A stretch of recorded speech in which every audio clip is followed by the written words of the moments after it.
ओम शांति।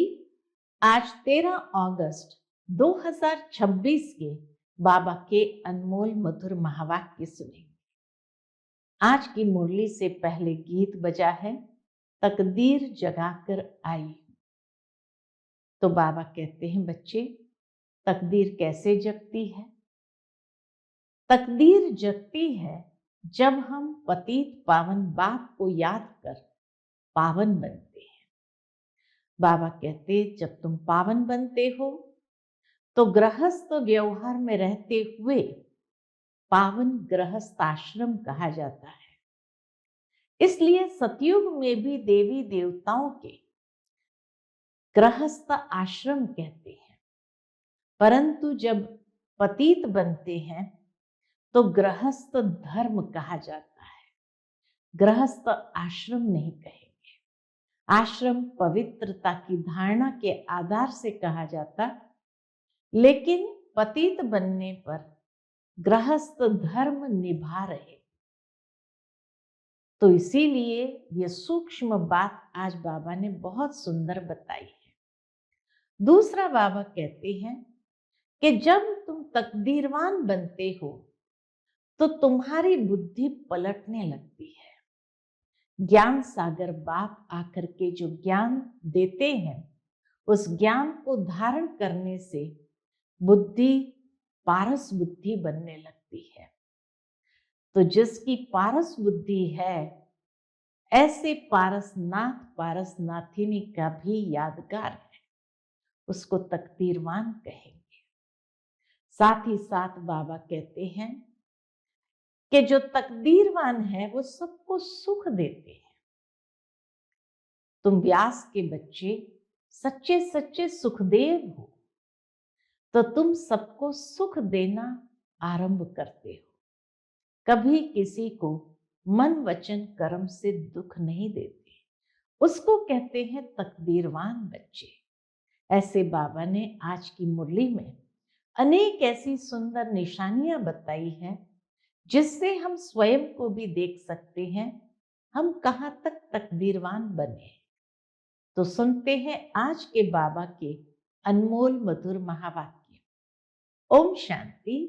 मीठे बच्चे, बाबा आए हैं तुम्हारी तकदीर जगाने। पावन बनने से ही तकदीर जगेगी। आज की मुरली से प्रश्न है, जिन बच्चों की तकदीर जगी हुई है उनकी निशानी क्या होगी? उत्तर, वे सुख के देवता होंगे। बेहद के बाप से सुख का वर्षा लेकर सबको सुख देंगे। कभी भी किसी को दुख नहीं दे सकती। वह है व्यास के बच्चे, सच्चे सच्चे सुखदेव। दूसरी निशानी, वह 5 विकारों का संन्यास कर सच्चे सच्चे राजयोगी राज ऋषि कहलाते हैं। और तीसरी निशानी, उनकी अवस्था एक रस रहती है। उन्हें किसी भी बात में रोना नहीं आ सकता। उनके लिए ही कहते हैं मोहजीत। आज की मुरली से पहले गीत बजा है, तकदीर जगाकर आई हूं। ओम शांति। गीत की एक लाइन सुन करके भी मीठे मीठे बच्चों के रोमांच खड़े हो जाने चाहिए। है तो कॉमन गीत, परंतु इनका सार और कोई नहीं जानते। बाप ही आकर हर गीत शास्त्र का अर्थ समझाते हैं। मीठे मीठे बच्चे यह भी जानते हैं कि कलयुग में सबकी तकदीर सोई हुई है, सतयुग में तकदीर जगी हुई रहती है। सोई हुई तकदीर को जगाने वाला और मत देने वाला अथवा तकदीर बनाने वाला एक ही बाप है। वही बैठ बच्चों की तकदीर जगाते हैं। जैसे बच्चे पैदा होते हैं और तकदीर जग जाती है। बच्चा जन्मा और उनको ये पता चल जाता है कि हम वारिस हैं।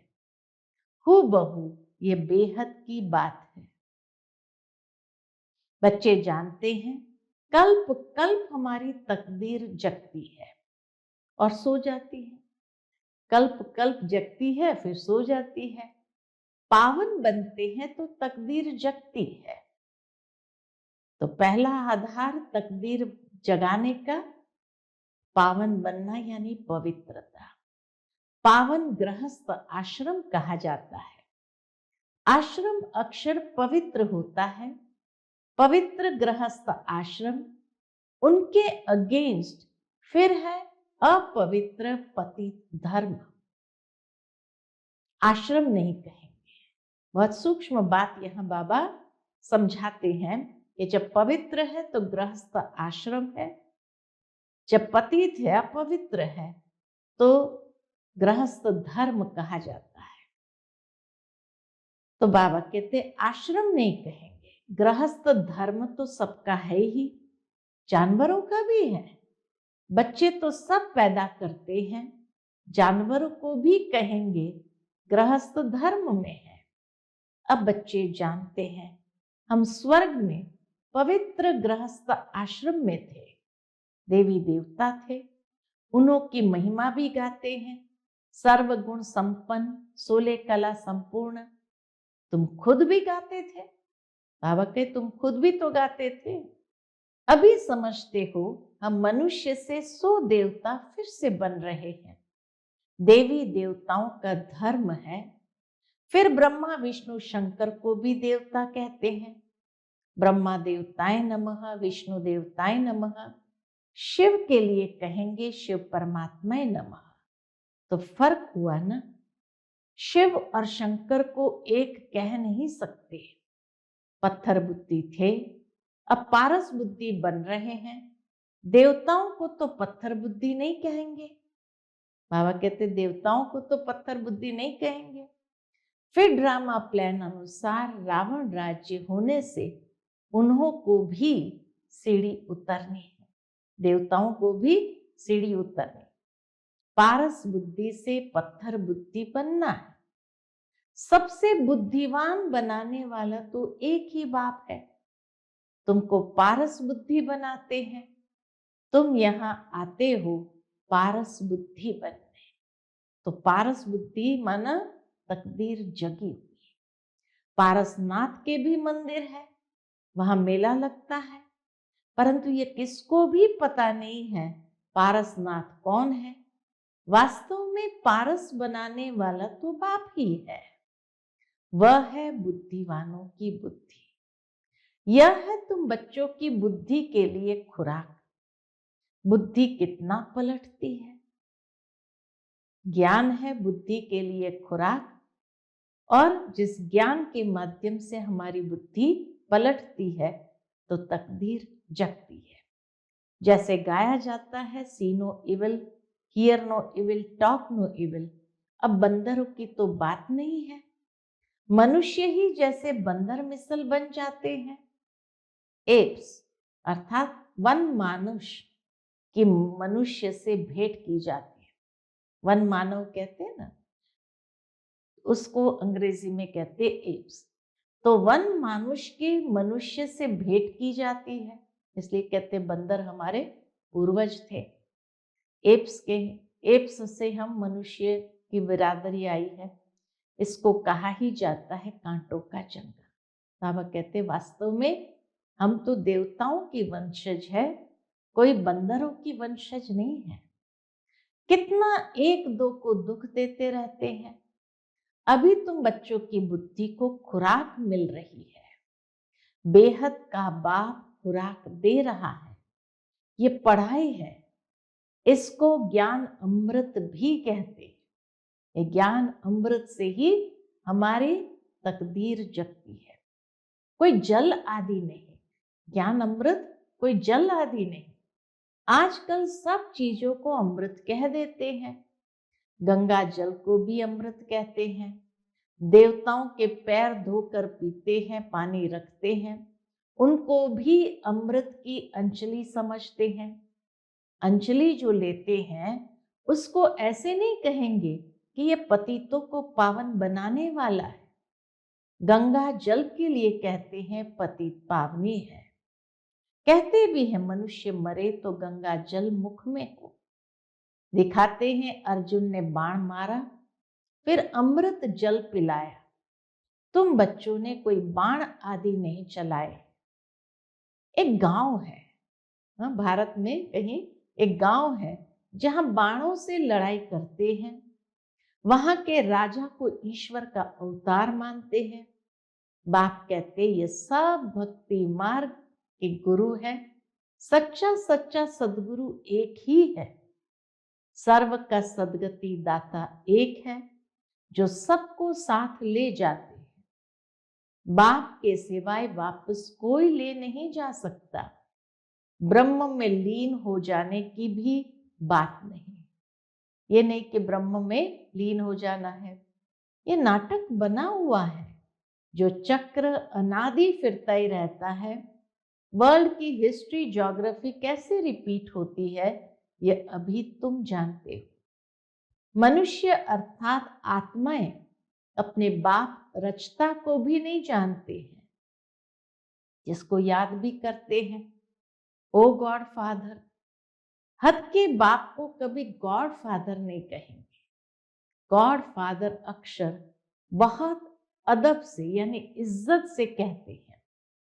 उनके लिए ही कहते हैं कि वह पतित पावन, दुख हरता सुख करता है। एक तरफ कहते हैं वह दुख हरता सुख करता है, और फिर कोई दुख होता है, वह बच्चा आदि मर जाता है, तो कह देते ईश्वर ही सुख दुख देता है। ईश्वर ने हमारा बच्चा ले लिया, ये क्या किया? ईश्वर को फिर गाली देते हैं। कहते भी है ईश्वर ने बच्चा दिया है, फिर अगर उसने वापस ले लिया तो तुम रोते क्यों हो? ईश्वर के पास गया ना। सतयुग में कब कोई रोते नहीं है। बाप समझाते हैं रोने की तो कोई दरकार नहीं। आत्मा को अपने हिसाब किताब अनुसार जाकर पाठ बजाना है। ज्ञान न होने कारण मनुष्य कितना रोते हैं। ज्ञान यानी समझ न होने कारण कितना रोते हैं, जैसे पागल हो जाते हैं। यहाँ तो बाप समझाते हैं अम्मा मरे तो भी हलवा खाना, बाप मरे तो भी हलवा खाना। नष्टो मोहा होना है। हलवा खाना माना कोई सचमुच में हलवा बनाकर खाने की बात नहीं है। प्रैक्टिकल नष्ट मोहा होना है। हमारा तो एक ही बेहद का बाप है, दूसरा न कोई। ऐसी अवस्था बच्चों की होनी चाहिए। मोहजीत राजा की कथा भी सुनी है ना। सतयुग में कभी दुख की बात नहीं होती है। वहां मृत्यु भी एक महोत्सव होता है। जाने से पहले साक्षात्कार होता है कि अब ये शरीर बहुत पुराना हो गया, अब जाना है, और कहाँ जाना है वो भी साक्षात्कार होता। तो सारे परिवार को बुला करके छुट्टी लेते हैं और बड़ा उत्सव मनाते हैं कि खुशी खुशी से उसको अगले जन्म के लिए भेज रहे हैं। तो इसीलिए वहां मृत्यु भी एक महोत्सव बन जाता है। बाबा कहते सतयुग में कभी दुख की बात नहीं होती, न कभी अकाले मृत्यु होती है। बच्चे जानते हैं हम काल पर जीत पाते हैं। बाप को महाकाल भी कहते हैं। कालों का काल, तुमको काल पर जीत पानी है, अर्थात काल कब खाता नहीं। काल न आत्मा को न शरीर को खा सकता। आत्मा एक शरीर छोड़ दूसरा लेती है, उसको कहते हैं काल खा गया। एक शरीर छोड़ दूसरा लेती तो कहते काल खा गया। बाकी काल कोई चीज नहीं है जो आकर के खा लेवे। मनुष्य महिमा गाते रहते हैं, समझते कुछ नहीं। अच्युतम केशवम, बाप समझाते हैं ये 5 विकार तुम्हारी बुद्धि को कितना खराब कर देते हैं। इस समय कोई भी बाप को नहीं जानते। बाबा कहते इस समय कोई भी बाप को नहीं जानते हैं, इसीलिए इनको ऑर्फन्स की दुनिया कहा जाता है। ऑर्फन्स माना अनाथों की दुनिया है। कितना आपस में लड़ते झगड़ते रहते हैं, अनाथ होने के कारण ही लड़ते झगड़ते रहते हैं। ये सारी दुनिया बाबा का घर है ना। बाप सारी दुनिया के बच्चों को पतित से पावन बनाने आते हैं। आधा कल्प बरोबर पावन दुनिया थी ना। गाते भी हैं, राम राजा राम प्रजा राम शाहूकार, बसे नगरी जिए दाता धर्म का उपकार है। वह फिर अधर्म की बात हो कैसे सकती। कहते भी है वहां शेर बकरी इकट्ठे जल पीते हैं, इतनी अहिंसा है। फिर वहां रावण आदि कहां से आए। समझते नहीं, बाहर वाले तो ऐसी बातें सुनकर हंसते हैं। बाप आकर ज्ञान देते हैं। ये पतित दुनिया है ना, अब प्रेरणा से पतितों को पावन बनाएंगे क्या। बुलाते हैं पतित पावन आओ, तो जरूर भारत में ही आया था। अब भी कहते हैं मैं ज्ञान का सागर आया हूं, तुम्हें आप समान मास्टर ज्ञान सागर बनाने। बाप को ही सच्चा सच्चा व्यास कहेंगे। तो यह व्यास देव और तुम उनके बच्चे सुखदेव। व्यास के बच्चे सुखदेव, तुम अभी सुख के देवता बनते हो, सुख का वर्षा ले रहे हो व्यास शिवाचार्य से। सुख का वर्षा ले रहे हो किससे? व्यास शिवाचार्य से। व्यास के बच्चे तुम हो, परंतु मनुष्य मूंझ न जाए इसलिए कहा जाता है शिव के बच्चे। उनका असल नाम है शिव। आत्मा को जाना जाता है, परमात्मा को भी जाना जाता है। वही आकर पतित से पावन बनने का रास्ता बताते हैं। कहते हैं मैं तुम आत्माओं का बाप हूं। कहते हैं अंगुष्ठे मिसल है। परमात्मा कैसे हैं? अंगुष्ठे मिसल। इतना बड़ा तो यहाँ ठहर भी न सके, इतना बड़ा लिंग तो भ्रुकुटी के बीच में ठहर भी न सके। वह तो बहुत सूक्ष्म है। शिव बाबा बहुत सूक्ष्म है। डॉक्टर लोग भी माथा मारते हैं आत्मा को देखने के लिए, परंतु देख नहीं सकते। आत्मा को रियलाइज किया जाता है। बाप पूछते हैं अब तुमने आत्मा को रियलाइज किया है? इतनी छोटी सी आत्मा में अविनाशी पार्ट नूंदा हुआ है, जैसे कि एक रिकॉर्ड है। पहले तुम देह अभिमानी थे, अभी देही अभिमानी बने हो। तुम जानते हो हमारी आत्मा 84 जन्म कैसे लेती रहती है, उनको एंड नहीं होता। बाबा कहते कैसे हम आत्मा 84 जन्म लेती है, उनका एंड नहीं होता, पार्ट का एंड नहीं होता। कोई कोई पूछते हैं ये ड्रामा कब से शुरू हुआ, परंतु यह तो अनादि है, ये कभी विनाश नहीं होता। इनको कहा जाता है बना बनाया अविनाशी वर्ल्ड ड्रामा। वर्ल्ड को भी तुम जानते हो। जैसे अनपढ़ बच्चों को पढ़ाई दी जाती है, ऐसे बाप तुम बच्चों को पढ़ा रहे। आत्मा ही शरीर द्वारा पढ़ती है। यह है पत्थर बुद्धि के लिए फूड, भोजन। बाबा कहते हैं आत्मा जो पढ़ाई पढ़ रही है, ये पढ़ाई ही पत्थर बुद्धि के लिए भोजन है। बुद्धि को समझ मिलती है। तुम बच्चों के लिए ही बाबा ने चित्र बनवाए हैं, बहुत सहज है। त्रिमूर्ति ब्रह्मा विष्णु शंकर। अब ब्रह्मा को त्रिमूर्ति क्यों कहते हैं? देव देव महादेव एक दो के ऊपर रख देते हैं। ब्रह्मा को त्रिमूर्ति कह दिया, माना तीनों मूर्तियों का रचयिता। फिर देव देव महादेव कह दिया, तो दोनों को एक दूसरे के ऊपर रख दिया। अर्थ कुछ भी नहीं जानते। अब ब्रह्मा कैसे हो सकता, जबकि ब्रह्मा को प्रजापिता कहा जाता है, तो सूक्ष्म वतन में वह देवता कैसे हो सकता? प्रजापिता ब्रह्मा तो यहाँ होना चाहिए। यह बातें कोई भी शास्त्र में है नहीं। बाप कहते मैं इस शरीर में प्रवेश कर इन द्वारा तुमको समझाता हूं, इनको अपना रथ बनाता हूं, इनके बहुत जन्म के अंत में मैं आता हूँ। यह भी 5 विकारों का संन्यास करते हैं। संन्यास करने वाले को योगी ऋषि कहा जाता है। संन्यास करने वाले को योगी ऋषि कहा जाता है। अभी तुम हो राज ऋषि।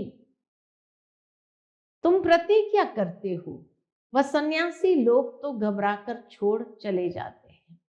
यहाँ तो स्त्री पुरुष इकट्ठे रहते हैं, कहते हैं हम विकार में कभी नहीं जाएंगे। मूल बात है ही विकार की। तुम जानते हो शिव बाबा रचयिता है, वह नई रचना रचते हैं। वह बीज रूप सतचित आनंद का सागर, ज्ञान का सागर है।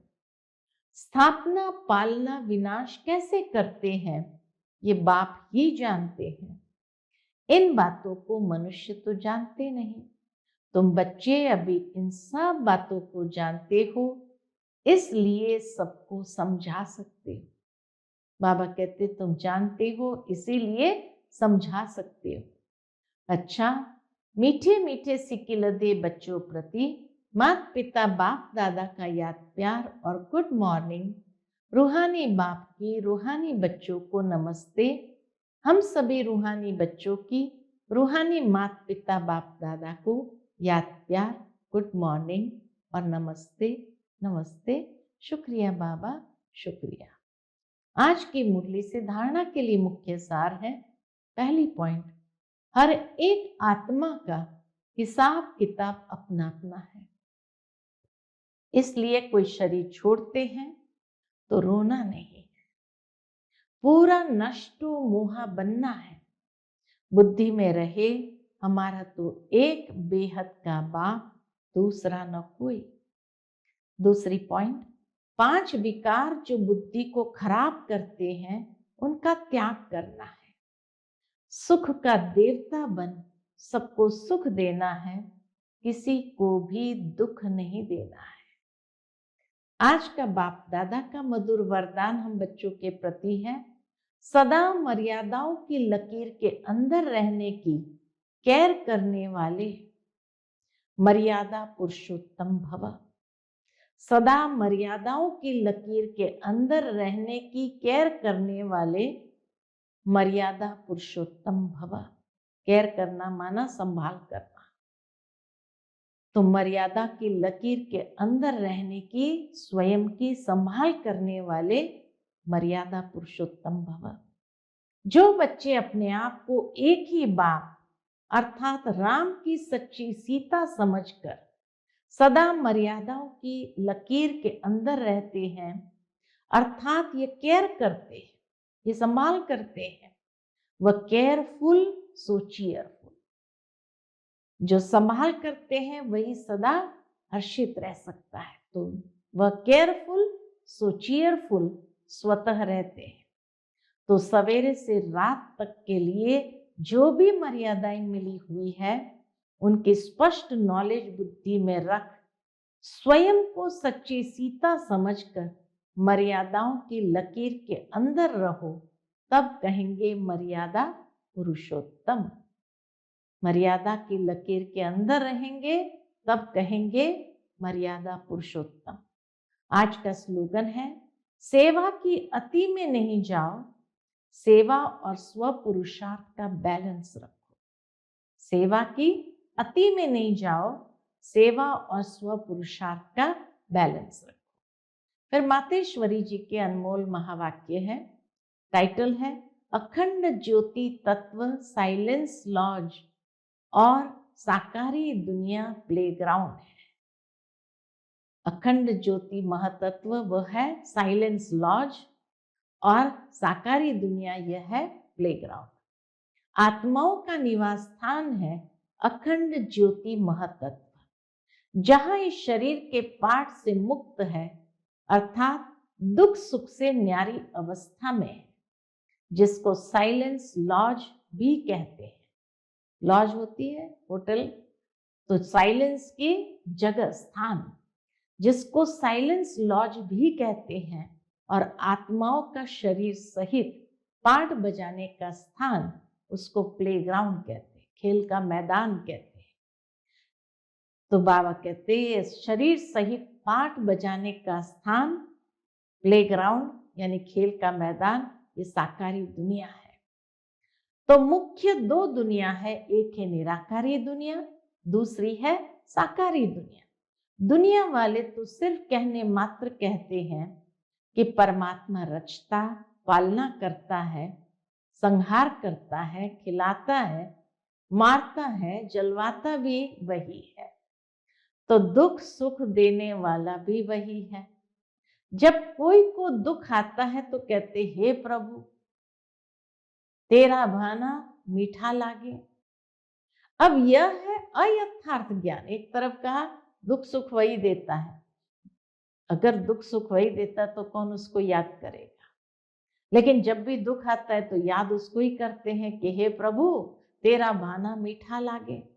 अब यह है अयथार्थ ज्ञान, क्योंकि यह कोई परमात्मा का काम नहीं है। परमात्मा दुख हरता है, दुख करता नहीं है।